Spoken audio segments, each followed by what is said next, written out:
particolare stamattina ci siamo posti il problema se fare o meno questa cerimonia, nessuno presente che eravamo impegnati a fare tutti questi interventi, anche perché avevamo previsto la benedizione dei nuovi vigili che tra qualche mese saranno loro al nostro fianco a cercare insieme a noi di aiutare le persone e provare a contribuire a salvare la vita di poche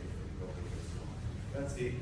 questo è un mestiere che si fa sicuramente imparando tanto, conoscendo tantissimo, aumentando la nostra professionalità, aumentando anche le nostre capacità fisiche, perché purtroppo di fronte a questi scenari è necessario anche avere, diciamo così, la capacità di resistere fisicamente, ma si fa anche con la passione, si fa anche col cuore. E probabilmente questo momento sarà parte del vostro bagaglio di formazione,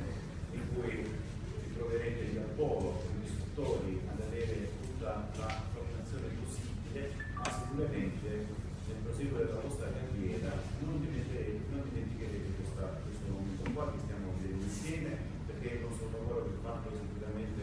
con l'alternativismo di chi deve risolvere problemi pratici, ma anche con lo slancio e col cuore di chi deve provare ad andare oltre. Sono sicuro che farete nella vostra carriera più di quanto abbiamo fatto noi, dipende dalla vostra intelligenza e dal vostro cuore.